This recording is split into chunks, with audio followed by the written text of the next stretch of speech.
Welcome back, guys, for another episode of the Appliance Workshop. This is episode 3. We're talking about entrepreneurship versus intrapreneurship.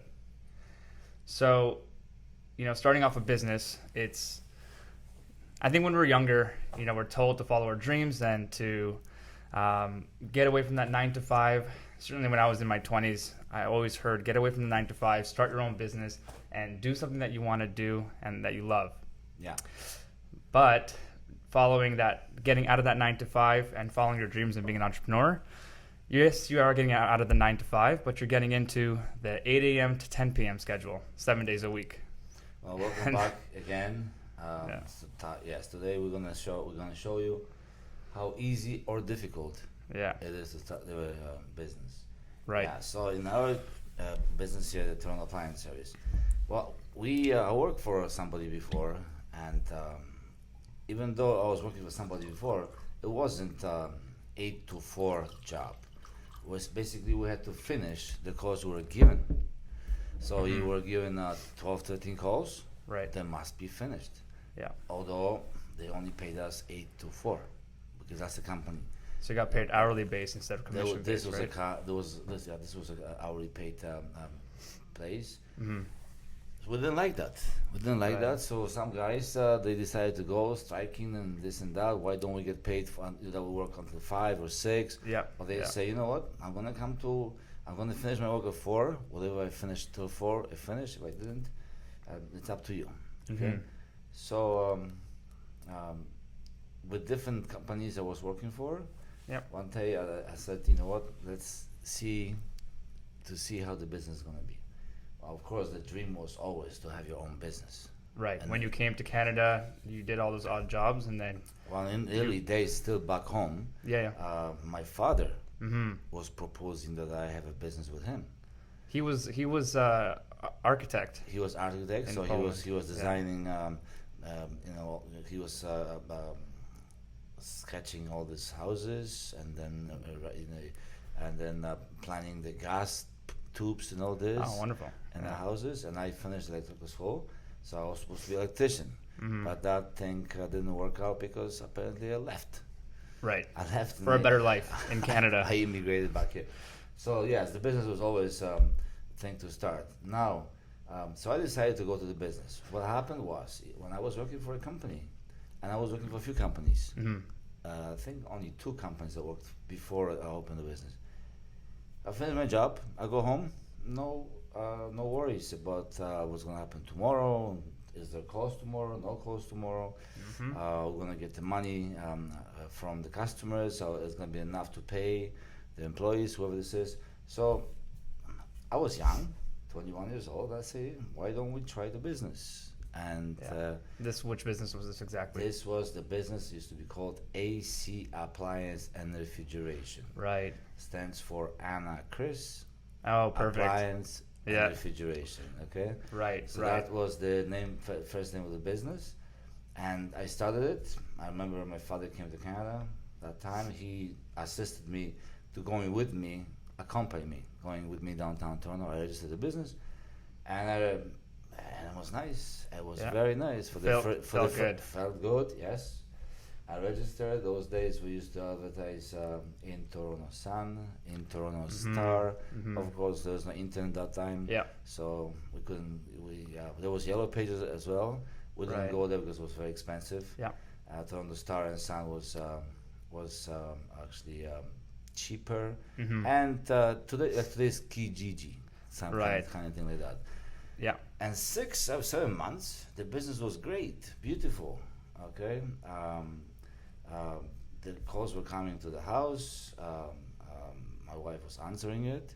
Yeah. And I was doing the calls. But the thing with the business was it's actually 24/7. Exactly. So you did gain your independence. You're not working for anyone. You're working for yourself and your family. You have the thing about starting your own business is like you have that startup costs. You have to put in all that extra work to get yourself off the ground.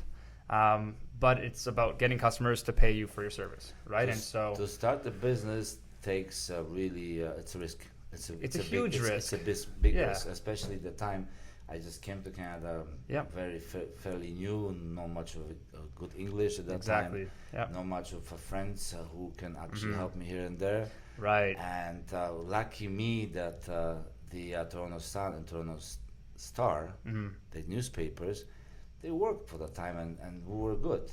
But But like I said, yeah. it was only happening until a certain point. Then at one time, Yeah. 1991, as if somebody cut the lines off the telephone. Right. Everything stopped. Like Mhm. suddenly stopped, and Yeah. now you have no employment. Yeah. Now there is apartment to pay. Now Mhm. there's kids to feed. Mhm. Now the wife doesn't work. What do I do? There's a payment for the vehicle. Yeah. And wow, that was like terrible. Yeah. But here. The recession started, and it was 6 Oh, years. right. 1991 to 1997 was very bad. Right. People lost lots of work at the Mhm. time. They lost their investments. Right. They houses, marriages collapsed For because sure. of that. Yeah. So business, I was new and young, so I was not afraid. Some people would. Right. Some people would. But yours is a particularly different story because you're offering a service, and you don't need necessarily licenses to offer this service as an appliance technician. What you were able to do is, if you needed more money, you would take more calls in that certain day and try to get more money for that week to pay these bills or that bills or whatever it may be. But those who really relied on, let's say, a convenience store or anything like that, when a recession hits and you start your own business like that, it's very difficult. Say a florist or anything. Other than that, you're offering a service where you can go and fix someone's appliance. The problem with the service is you need to get these people to call you. That's true. That's How true. do you get them to call you? Mhm. How do you get these people to know you Yep. and then to call you? And the Right. recession came, yes. We were very, very slow. Mm-hmm. We had tons of bills. At that time, I remember Yeah. we entered Yellow Pages business. Yeah. They charged, I think I paid $64,000 a year In 1991. for the Yellow Page Yeah. advertisement. That's It unbelievable. Was, it was Unbelievable. so expensive, Yeah. and I was getting only a little not much work from there. Right. Basically, about 15 to 20 calls a day. That's all. Wow. We had some contracts with the government Mhm. here and there. We had some customers that we know us from before, so Yep. they call us Mhm. because don't you forget this company at on Appliance service after I get after to it. Yeah. They were big at some point some years ago. In that same general time space, like 1991, 1997, they became No, bigger. they were or- there were only two people at that Yeah. time. Oh, I see. Okay. That's when I got in on board. Yeah.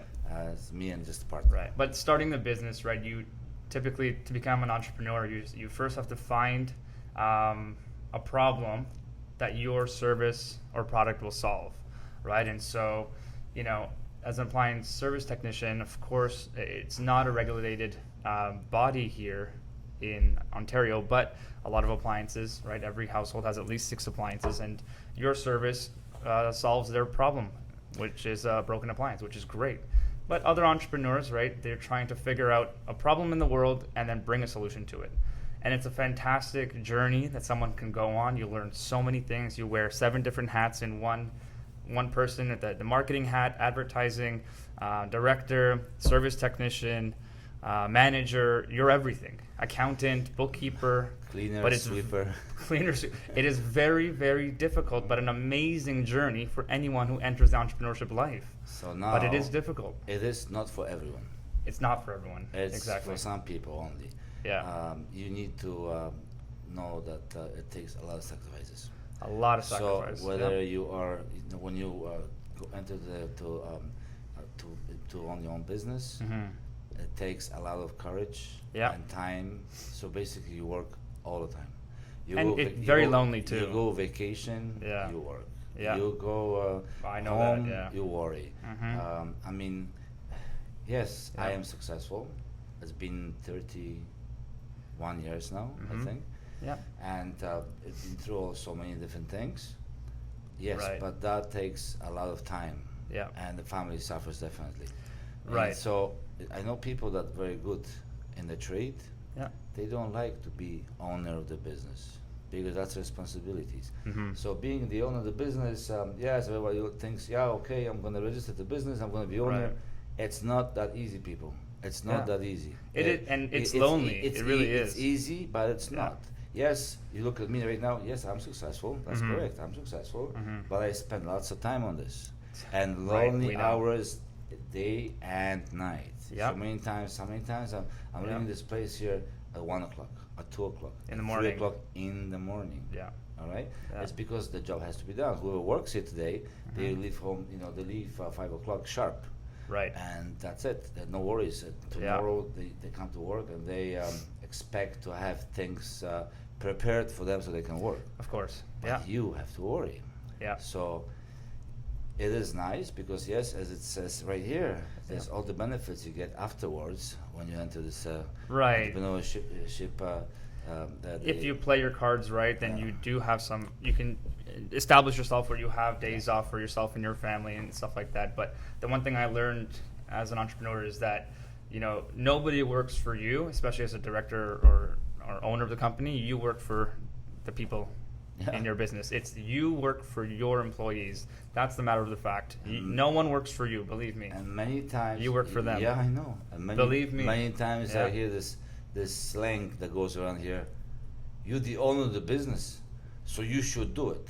Well, in real life, the owner of the business should be enjoying his life and having directors and people working for him so he can pay them. Yeah. But it's his opposite here. See, they do the work. You have to tell them how and where and what. Yeah. And then you got this, this comments coming towards you. Right. You own the business, so it's your business. So you have to care. Well, of course I care. Yeah. But I'm working here triple different shifts, triple shifts. For sure. Morning, evening, and afternoon, and night. And exactly. Night. So I'm not complaining about that, but we have to talk about it because this is the truth. Right. Well, here's the biggest misconception is that I think a lot of people believe that, when you are owner of the business and you are high up and instead you turn into, multi-franchise corporation, that you have more time to yourself. You don't. I think the big misconception is when you're the owner of a company, you can take these extended vacations and it's always going to be lollipops and rainbows, but it's never the case. You are always 24/7 working for your employees, no matter how big you are in your company. That's right. No matter how big you are, you're always going to be working for your employees. So we are fair size today. Yeah. We are kind of between too small to be big and too big to be small. Exactly. So exactly. somewhere nowhere. Just between small and medium size. Very difficult situation right now. Absolutely. Because they treat you. Some people treat you as a big company, so you Certainly. should provide. Yeah. And some people say you're too big to be to do Too this small. for us because you're too big. Yeah. So this is the stages of the business. Right. When the business was smaller with 2-3 people working in the office, it was different. But then you move on, every day, every year. Yeah. So today with all these people working in the office and technicians on the road and students and everybody, there's a lot of different responsibilities here. Yeah, definitely. Yeah. So I like the way it is. Yep. That I'm busy at work. That something is building, something is happening. But that's me. Many people don't like it. It's true. Many people do not like That's it. true. They don't want the stress. They don't want to worry. They don't want to. They want to sleep at night. Family They time. don't. They don't want important. to. Whatever this is, they. When they have too much stress, but stress is not good for you anyway. It's how you handle your stress. I think stress is good for everyone. It's just about how you handle it. It becomes a challenge for you to get over, and every opportunity you have to be uncomfortable is an opportunity for you to grow. Yeah. That's what I love about entrepreneurship. So about the business and being the owner, yes, for some people it's a good deal. It's a good thing, especially when you're doing it right, when you're playing your cards right, when the business is being successful. You can put your time for vacation and for the work. You can somehow deal with the time for that time. Yeah. But for some people, more people. Yeah, I think I have a pretty good story about when we started the college. It was sort of my entrepreneurship journey, but when we started the college, I also just finished, graduated as a nursing graduate, and then got my first position as a cardiology nurse. And I remember, I was studying and researching how to open a college for 8 months. I was just stuck in a room by myself in the dark. It gets really lonely opening a business, right? It's only you and nobody else. Nobody else. And so those 8 months, we were developing the project, building the site, building the unit, to have a classroom and a workshop. And I remember I had to come in. I had a night shift at nursing, and I was it's about 6 a.m. just before I was leaving, and one of my patients had a code blue. And I'm there, team comes in, doctor comes in, I'm doing compressions, and unfortunately the patient passed away. But I had to come to the office at 8:30 in the morning and interview one of our first instructors to be an instructor at the college. So you see how crazy it can be. I needed an income, so I continued nursing, and I still am a nurse, and I love what I do, but I needed to make money, right? You always pay your employees first before you pay yourself as a company owner. Always pay your employees first. Yeah. So I knew I wasn't taking money from the college at a certain point, and I knew I had to sustain myself, continue doing night shifts, continue reacting to code blues, and then coming to work and putting on a face. Well, we created college, right? And I didn't get paid for 2 years. Yeah. Oh, I know. 2 years. Yeah. Well, it's because this will happen. So anybody would sacrifice that? For sure. Is there anybody who would sacrifice to create a business not to get paid from it? Not everyone. For 2 years? But that's the dream. I think everybody understands that when you build a business, you want to have the comfortable life and sort of the fame that comes with it and the branding, right? You want the brand to represent who you are, and you want to represent the brand. So But it's difficult. Business owner has to be creative. Yeah. Has to have extreme strength. Yeah. And patience. And yes, exactly. To open, because it doesn't start and doesn't work right away. You can register the business, you can open it today, and you think you're going to be a millionaire tomorrow. No. And you're very, very wrong. Right. That's not going to happen. It takes time. Yeah. And it takes time.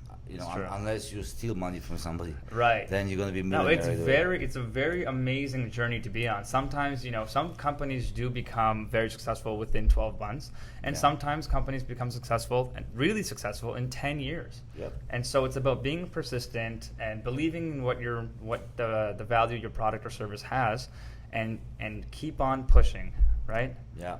So this is what we do here, and of course, bringing on young generation that come with ideas, because I'm not saying I'm old generation, but I'm saying that I have experience. It was your idea. I'm experienced generation. Yeah. But bringing young generation on board, definitely that's the key word. For sure. Because they come with ideas, more energy, and yes, it goes into the people. And they take more risks, right? I think what I found is individuals who were my mentors, all over 50 years old, all successful in their respective industries, but they're always, saying it's about risk management, and I think younger people are more willing to take risks, and I think they should take risks, because in your 20s, that's when you should take risks. You have your whole life to readjust your career path and whatever. Older people, 40s, 50s, may not have so much time to take risks, although some do. Energy, patience. Right, and they have families to take care of. They can't quite invest, $300,000 into a project that they believe in, because they don't know if they're going to be successful or not. Young people, take the risk, do what you need to do and what you believe in, and just be persistent. What they say is, at 20 get married, at 30 produce. Right. Okay, and then of course plant a tree. Yeah. Buy the house. Right. At 40 start your business. At 50 enjoy the life. Right. That's only if your business takes off in the first 10 years. Otherwise, you're going to keep... From 20 to 50, it's 30 years altogether. Exactly. So you're working on 30 years. So because when you start your life at 50, right, it's going to take you to what, 100? Exactly. How much energy do you have at 50? Some do. I mean, really, some do. Yeah, and people do start business also. They work all their lives, probably some industries here and there for 20, 30 years, and then finally realize I'm not good to be a appliance manager. I want to open a coffee shop. Have opportunity to buy a franchise, and they do open a coffee shop. Just what happened with some managers I know from respectable manufacturers. They simply quit to open a coffee shop. Right. Some financial advisors or people who work in banks really just want to own a bar and be in front of people and serving people and owning their own real business. So we're talking about the appliance industry. Yeah. That's what we talk about all the time. So I love this industry. Yeah. First of all, you serving people. Exactly. Second of all, the job you do must make them happy, because why? You fix their problems. Right. You're fixing problems. And then so the satisfaction is right there. Of course, there's issues like everywhere else. Right. But there's always issues with any businesses. But it's the right amount of challenge every day. Most of the time, this appliance business is great. You know, you're not only appliance technician, you are a technician. Right. You are customer service. Yep. You have to be in a way a salesperson. It's true. Although you don't, but you are. Yeah. You have to be a negotiator. Right. You have to be a big talker, good talker. You need to know how to collect that money.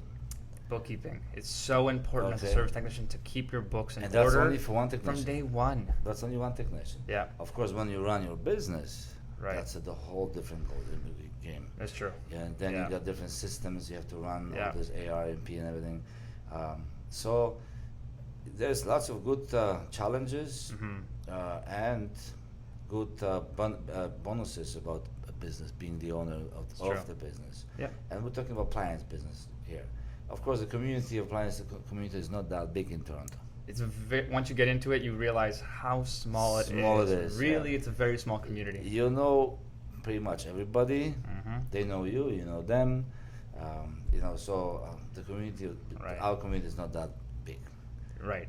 And yes, we do need technicians. So guys, you come over to the Yeah, school, absolutely. learn, and then start working. Maybe one day, Yeah. you become the owner of your business. That's true. And I think, you know, moving into entrepreneurship versus intrapreneurship.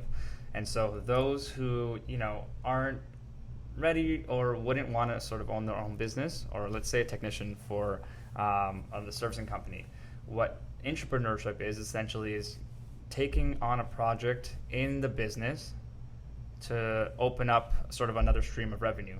And so what this could mean is, as an appliance service company, you can get a project manager who would have all of your technicians get their Gas 3 and Gas 2 licenses, and now you start offering HVAC services to your customers. And so you're entrepreneuring a project inside your company to offer another service. And so here we go. We now do all domestic appliances, and now we do all installation and servicing of HVAC units. I spoke to one of the students who's working for us already. Yeah. Now. A graduate who's employed. Who's actually now a teacher. Oh yeah, at the college. At the college, right. So I spoke to him last night for a long time.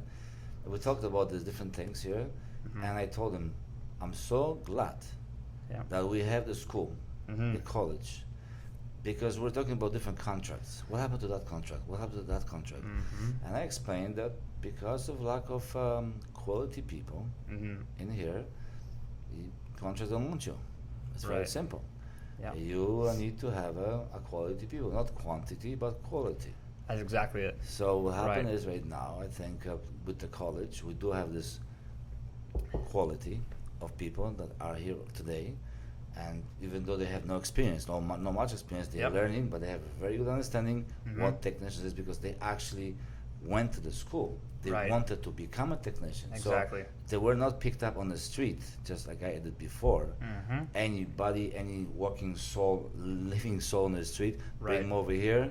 Yeah. And I trained him, whether he liked it or not. I trained him, and then and then he wasn't a technician. It wasn't his even choice. Right. He just did it because of lack of money. So talking to this worker already, the technician, we were talking about the G2, G3 licenses. Right. We were talking about coming up in the fall, that we're going to be doing a training on the furnaces. Perfect. We're going to be doing the furnaces. Exactly. So this is the entrepreneur. The entrepreneurship. That's right. Within your company. When we're going to expand to fix other appliances. Right. Like, for example, furnaces, because all our guys, they already G3, some of them G2 license. That's right. And now they all going to go and get the G2 license. Yep. Or DA. You got it. And this way we can expand to fix furnaces in the springtime, summer, wintertime, but then ACs, central units, and the summertime. You got it. They are seasonal work, and yes, you can do all kind of things. Right. When you have, so this is thanks to the college. That's right. Otherwise, we would never have opportunity to even Yeah. discuss this because there's no one to work with. I think an important point to make for entrepreneurship is, you find a problem in the world and you create a solution for it, whether it's a product or service. And for us, it was really, appliance service technicians have been around almost a century, for sure, 100 years, a long time. For Since sure. the appliances Since were- appliances became household Yeah. products. Yeah. And so our first and foremost goal was to bring branding, to the world of who an appliance technician is, and making them aware of this huge industry that's really not being taken seriously. No? And we have our big players who are global manufacturers and also those big service teams. But we want to build a stronger community, better technicians. And so our goal at the college was to sort of bring the word out there and shine a light on the appliance servicing industry. Yeah, just like Right. this student of ours from Attic. Yep. He came back here from different. He was sent to his co-op in different places. Right. Now he's quit from there. He just came back here, Yep. and he was telling me how these other companies are scamming the customers. Right. He was so Taken aback. disgusted Yeah. with the fact that the company goes out Mhm. and is simply scamming customers, selling Yeah. parts they don't need, Right. doing service they don't need. Yep. Okay, so he just doesn't want to be. But the root of that problem is the lack of knowledge, the lack of that- knowledge of the technician. Number one. Yeah. So appliance industry. Now that I hear from him this Mhm. today, I thought Oh, this yeah. was gone a long time ago, but I No. still hear this today because I know years ago this was always in the big talks Yeah. about appliance technicians. They were always not technicians; they were con artists. I don't know. Con artists, parts changers, Parts changers. whatever you want to call them, they're all the same bracket. Yeah, so they're all the same bracket. So now Yeah. I want to make this industry legit, Yep. like electrician, like plumber, Yeah. like HVAC. We have a red technician. seal license like all other trades do. It's a matter of getting it mandated and bringing the word out there. Again, it's our responsibility as a college and company owner to bring the word out there and start legitimizing this industry. It needs to be. When I started in this trade 32 years ago in Canada, Hmm. well, I liked it, but they didn't really treat us very well course. as technicians. Of course. Most of them, they had no uniforms. Yeah. These guys only working for Admiral, for English, for Maytag, Mhm. factory service guys. They had uniforms. Right. Everybody else, no uniforms whatsoever. Yeah. And until today, also you see tons of these guys driving with their unassigned vehicles. Yep. Unsigned vehicles with no uniforms, walking into your house. You don't know who this person is. Is that person a thief? Is it a criminal? Exactly. Is he a technician? What do Yeah. you see? Right? Mhm. So my goal Right. now is to fix this industry, to make it Yeah. as legit as possible. Exactly. So people have respect to appliance technician, because appliance Yeah. technician, it's a very hard job. It's true. It's not only, like I said before, I'm going to repeat myself here, but it's a very hard job. It Yeah. takes a lot of thinking. Right. You know, we had the students that we now going for co-op, and they're listening to what we have to say on meetings and stuff, and it's not easy. You Right. know, an electrician that runs the wires in the house, he just have to run the wire from A to B, That's right. and he doesn't have to talk to anybody. Same with the plumbers. Same plumber goes and Just the creates lines. toilet is not draining or sink is plugged, Mhm. unplug it and go home, right? Right. But this one here is a different job.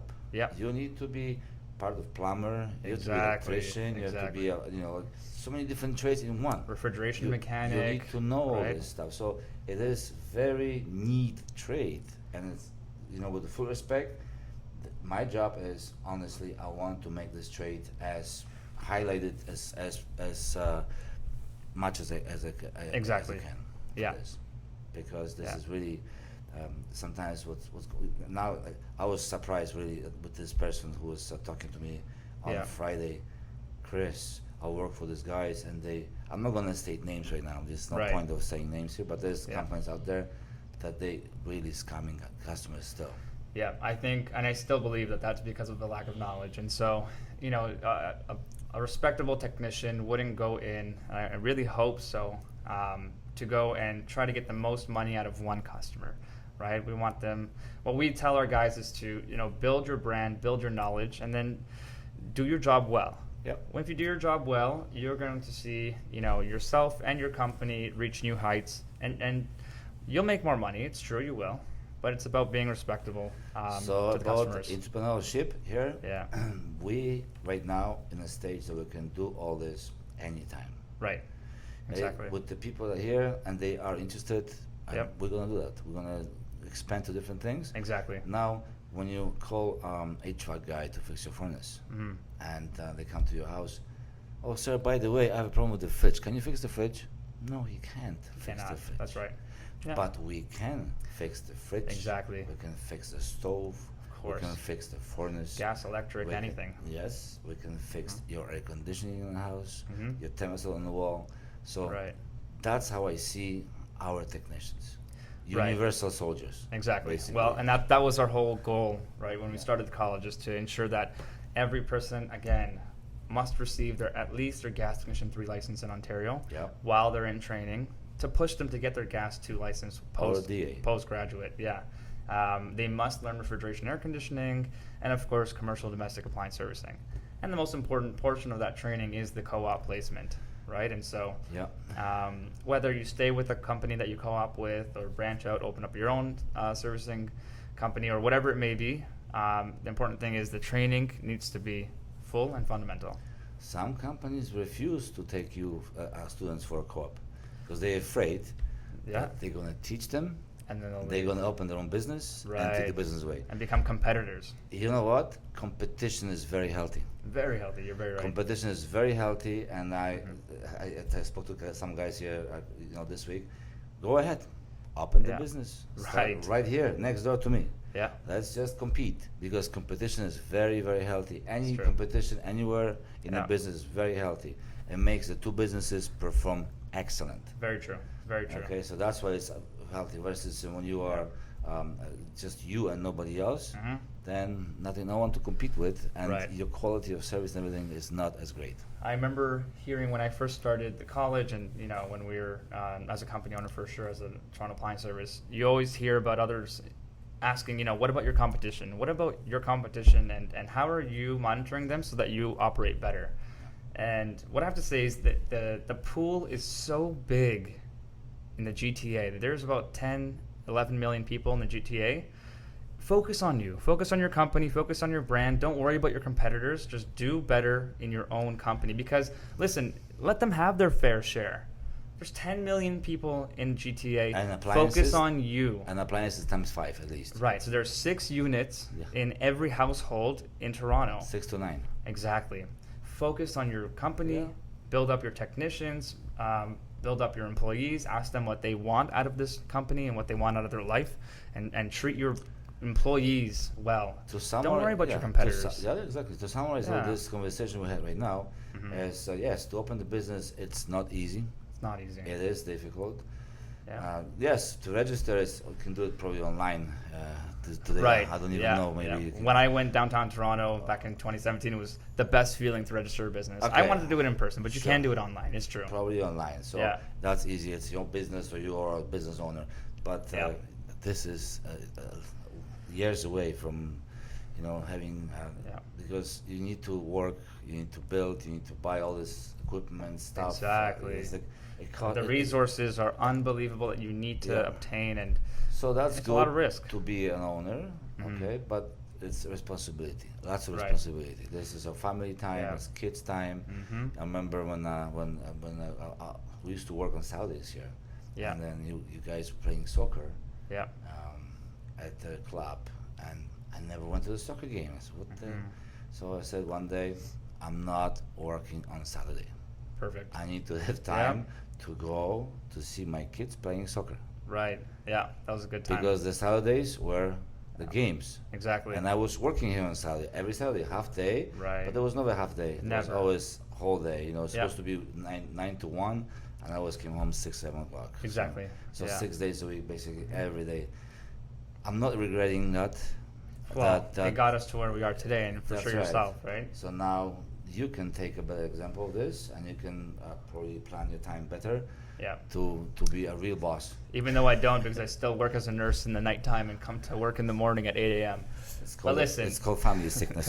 yeah, that's right. Listen, even if you tried and failed as an entrepreneur, you know what? Congratulations, because most people wouldn't try. Yeah. Right? And doesn't mean that your project, when it fails, is a big time failure. You can start another project or come at it at a different angle. But at least you tried, and most people won't. And that's the thing to take away is that afraid to try because the risk. And you have to be very good with decision making on the spot. You know what I mean? Yeah. Problem arises, be calm, be collective. Let's talk about the issue and let's move forward. Yeah. Right? So the entrepreneur and entrepreneur. Yeah. Ship, meaning opening a business and expanding different projects here and there. Yeah. We are now ready. Right, for sure. We can do it. This was not possible 32 years ago when I was alone. Right. Absolutely not possible. Mm-hmm. Being one person in the business, you can open the business. You can be one. Yeah. Fine. Like I said, competition. I love competition. Let it be. It's healthy. But then, a one person in the business, it's just you. It's you. It's nobody else. So you're lonely. You're really lonely. It's true. Lonely to do your job. Lonely to make decisions. Lonely to get your calls. Lonely. Always lonely. It typically is the and definitely working journey is lonely in the beginning. Working for a company or with a company when there's a team, there's leaders, enthusiasm, there's conversations, there's benefits and all this. There's so many different things, and maybe if I was 32 years ago, if I didn't start the business, maybe if I joined with some team here and there, maybe I would work with them. I don't know, but my personality would not allow me. If you could go back to your 21-year-old self, what would you tell him? And you know what you know now. What would you tell him? Is the route that he took, the young Chris, was the right route, or would you have changed something? Would you let him know something to change? What would you tell yourself 30 years ago? You know what? I don't know. Definitely I would go the same route for sure. Yeah. Maybe I would take different actions here and there, but the route definitely to open the business. Yes, this is my job. All the lessons you learned, all the people, all the partners you have, and everything that you've done led you to this point, of course. But anything you would change? The only thing I was afraid of, I knew the business, I knew the technician job, I didn't know everything, and my fear was always, what if I hire somebody that knows more than I do? Hey. And now he's gonna come, he's gonna dictate the rules here. He's gonna tell me, no, what are you talking about? This is how this, how you fix this, how you fix that. And now if I didn't know, what is gonna be? Yeah. Well, so that fear passed. It never happened. Right. You never hired someone. I never hired somebody who knew more than me. Right. And especially today. Today we had new students, so definitely there's a lot of. There's a lot of, I hear from the technicians. I said, "Am I bored? Are you getting bored? You were listening to me?" No. We never get bored listening to you. That's amazing. Yeah, I'll tell you this. That's Michael. Yeah, exactly. For sure. For me, what I always learn, and I did a lot of research before we started the college, before we opened the college especially, is that you always hire people who know more than you. Of course, at the college, for me, it was I had to hire professors who've taught at different colleges, who are HVAC technicians, and of course yourself, who's an appliance technician, to tell me what to do in order to make this business thrive for you, right? And so for the instructors, I had them give me all of the notes that they could possibly give me to help me create that workshop that they wanted in order to give them the freedom to teach the students. Yeah. Or ask you, as an appliance technician expert, how to adjust the curriculum that makes more sense in today's training, rather than other colleges who are teaching from 30 years ago and just installation. We want to teach servicing. We want to teach HVAC and electrical fundamentals and so for me, opening that college was about hiring people who know more than me indefinitely. And the first important hire you should make when you open a business is a bookkeeper or accountant. That is your first hire after you. Okay, always. So these days, I opened the business in 1990. Mm-hmm.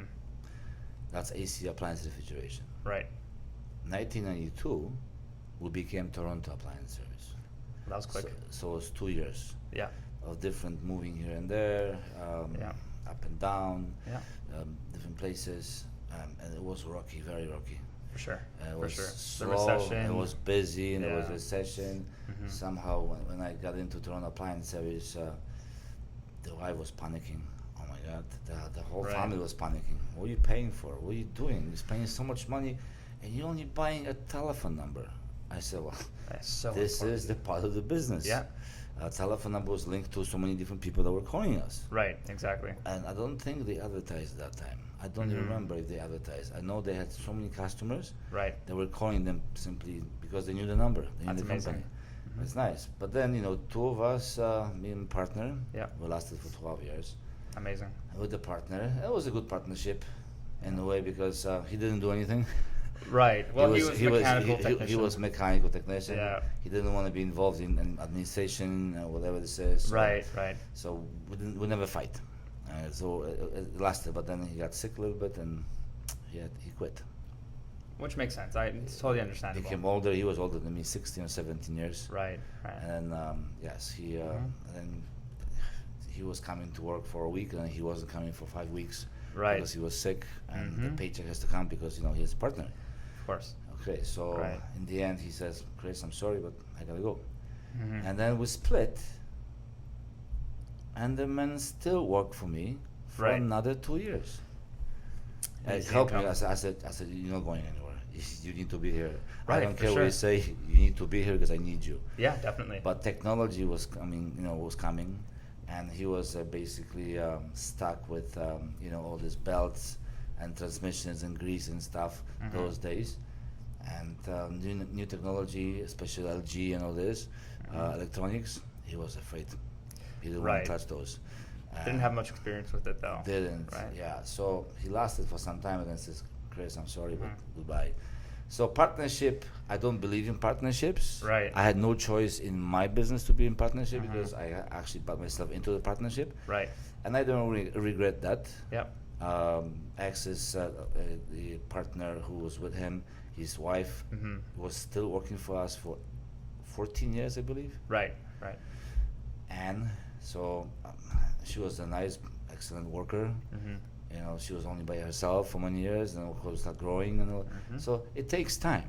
It takes time. That's right. Some people will jealous. No, you build your own business, or you just go and buy businesses. Mhm. Well, make your own business and buy business.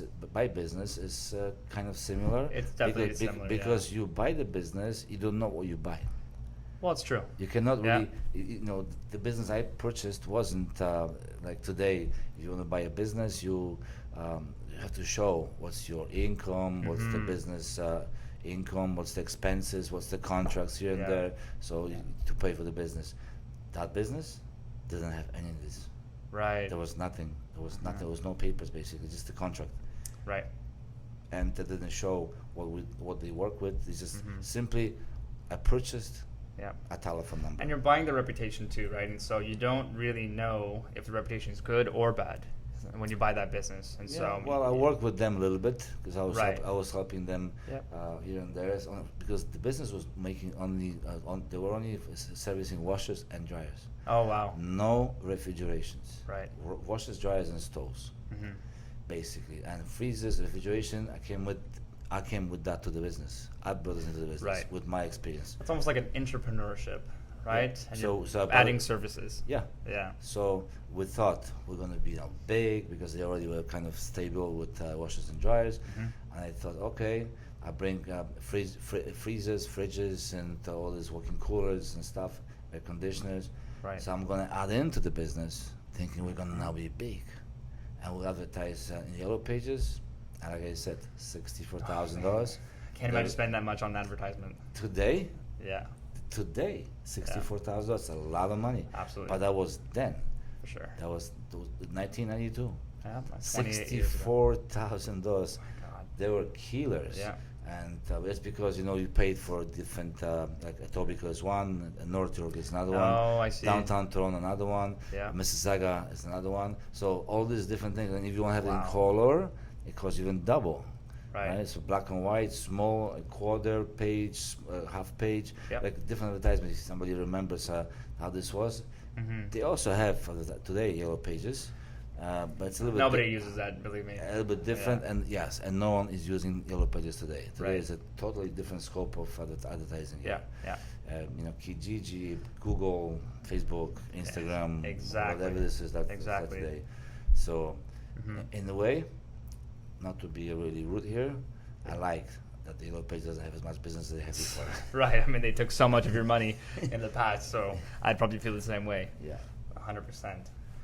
So yeah. So with businesses, so we were adding slowly.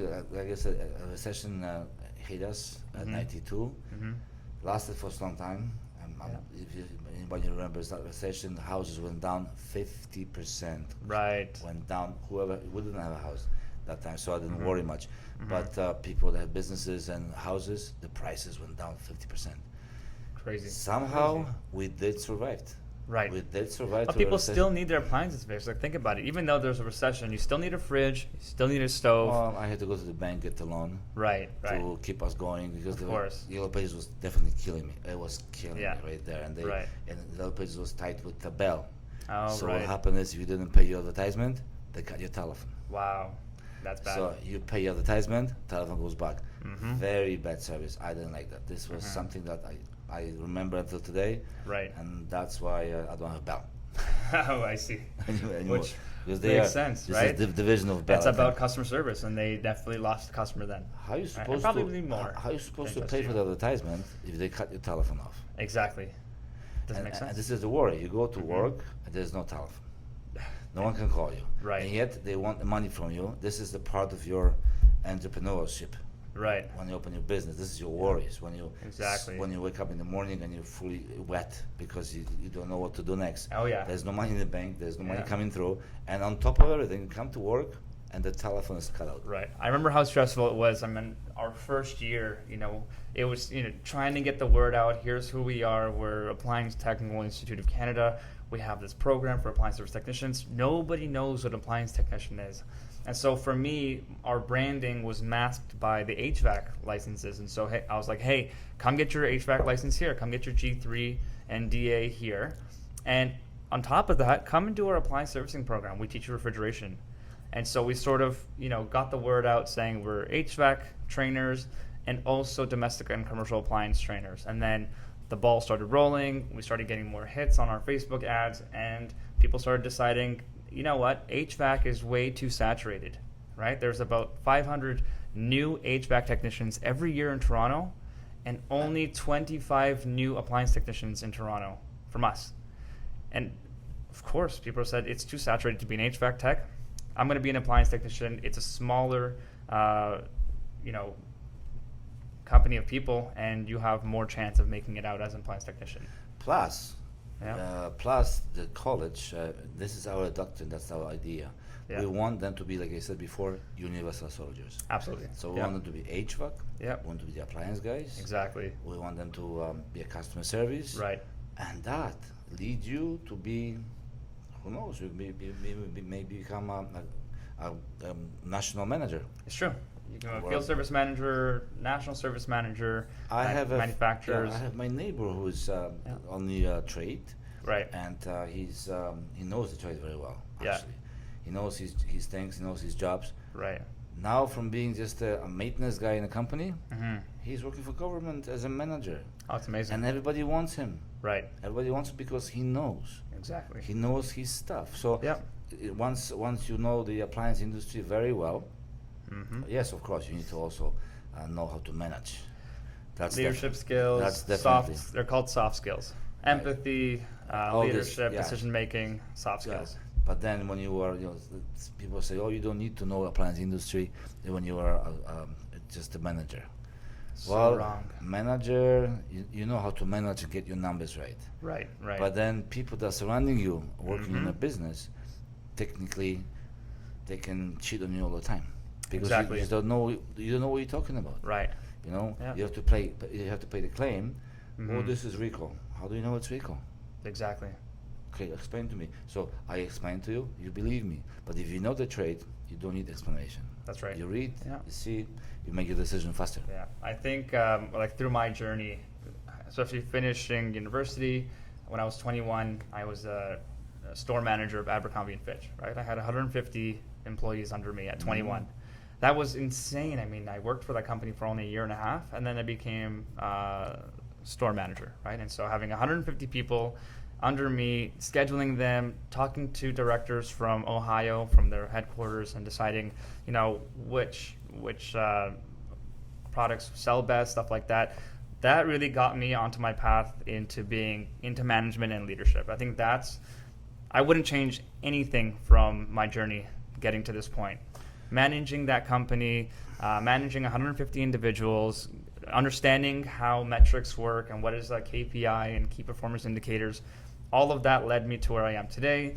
Then the nursing, there's some leadership courses we took in management, and then finally that research aspect that you learn when you go to university is that you go to learn how to learn. And so research was so important in those days, which is what got me to research how to open the college. Important. Learn how to learn. That's the one thing about colleges and universities is you go to school to learn how to learn and to continue learning. Yeah. Right? You have to, with this industry, yeah, every day.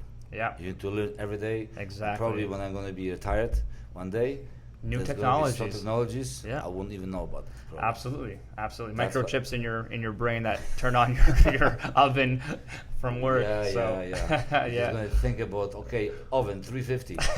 and it clicks on. Preheat. Yeah, just like And now so- you can control it with a telephone and whatever this Yeah, is. and so, opening the college at 25, this journey has been so amazing. I wouldn't change a single thing that happened in my life. Not a single thing.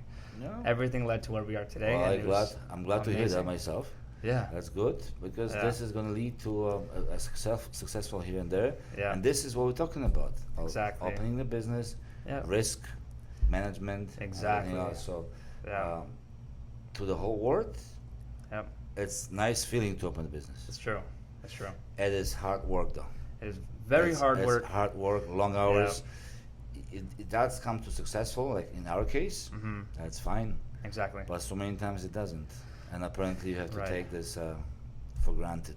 But listen, again, congratulations if you tried, because many, many people will not try. Yeah. Right? Yeah. And so, we did it, and we invite everybody here to come to come get trained. to join us in the school, at work. Yeah, thank you. Thank you very Cheers. much. Thanks, guys.